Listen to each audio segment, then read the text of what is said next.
பிப்ரவரி 7. தலைப்பு: பலவீன ஆத்துமாக்கள் பலப்படுத்தப்படுகின்றன.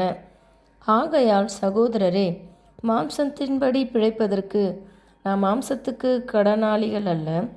மாம்சத்தின்படி பிழைத்தால் சாவீர்கள், ஆவியினாலே சரீரத்தின் செய்கைகளை அழித்தால் பிழைப்பீர்கள். ரோமர் 8:12-13. பரிசுத்த ஆவியை குறித்து சொல்லப்பட்ட வாக்குத்தத்தம் ஒரு குறிப்பிட்ட வயதினருக்கோ அல்லது இனத்தவருக்கோ வரையறுக்கப்பட்டது அல்ல. தம்முடைய ஆவியின் தெய்வீக செல்வாக்கானது தம்மை பின்பற்றுபவர்களுடன் முடிவு பரியந்தம் இருக்க வேண்டுமென கிறிஸ்து அறிவித்திருந்தார். பெந்தகோஸ்தே நாள் முதல் இன்று வரை தேவனுக்கும் அவருடைய சேவைக்கும் தங்களை முற்றிலும் அர்ப்பணித்திருக்கிற அனைவருக்கும் தேற்றரவாளன் அனுப்பப்பட்டிருக்கிறார்.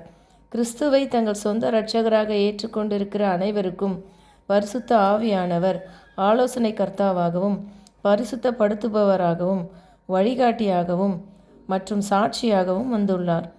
எவ்வளவு நெருக்கமாக விசுவாசிகள் தேவனுடன் நடந்திருந்தார்களோ அவ்வளவு தெளிவாகவும் வல்லமையாகவும் தங்கள் மீட்பரின் அன்பு மற்றும் ரட்சிக்கும் கிருபையை குறித்து அவர்கள் சாட்சி அளித்திருக்கிறார்கள். நீண்ட நூற்றாண்டுகளின் உபத்திரவம் மற்றும் சோதனைகளின் ஊடாக தங்கள் வாழ்க்கையில் ஆவியானவரின் பிரசன்னத்தை பெருமளவில் அனுபவித்த ஆண்களும் பெண்களும் இவ்வுலகில் அடையாளங்களாகவும் அற்புதங்களாகவும் திகழ்ந்திருக்கிறார்கள். தேவ தூதர்களுக்கும் மனிதர்களுக்கும் முன்பாக மீட்கும் அன்பின் மறுரூபமாக்கும் வல்லமையை அவர்கள் வெளிப்படுத்தி இருக்கிறார்கள். பெந்தகோஸ்தே நாளன்று உன்னதத்திலிருந்து வந்த பெலனால் நிரப்பப்பட்டவர்கள் அதற்கு பின் வரவிருந்த சோதனை மற்றும் பரீட்சையிலிருந்து விடுவிக்கப்படவில்லை. அவர்கள் சத்தியத்திற்கும் நீதிக்கும் சாட்சி பகர்ந்தபோது சகல சத்தியத்திற்கும் எதிரியானவனால் கிறிஸ்துவ வாழ்க்கையின் அனுபவத்தை அவர்களிடமிருந்து கொள்ளையிட தேடியவனால் அவர்கள் தொடர்ந்து தாக்கப்பட்டனர். கிறிஸ்து இயேசுவுக்குள் நிறைவான வளர்ச்சியின் அளவுக்கு தக்கதாக ஆண்களும் பெண்களும் பூரண புருஷராகும் வரைக்கும் தேவனால் கொடுக்கப்பட்ட தங்கள் ஆற்றல்கள் அனைத்தையும் கொண்டு அவர்கள் போராட வேண்டியிருந்தது.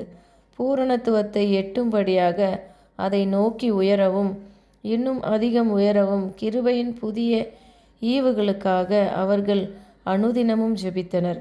பரிசுத்த ஆவியானவருடைய கிரியையின் கீழ் மிகவும் பலவீனமானவர்களும் கூட தேவன் மீதுள்ள விசுவாசத்தை பயிற்சி செய்வதன் மூலம் தங்களிடம் ஒப்படைக்கப்பட்ட ஆற்றல்களை வளர்த்து கொள்ளவும் பரிசுத்தமாக்கப்படவும் சுத்திகரிக்கப்படவும் மேம்படுத்தப்படவும் கற்றுக்கொண்டனர்.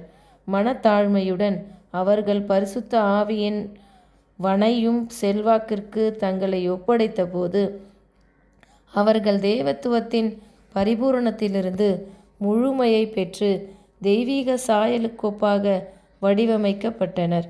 ஆமீன்.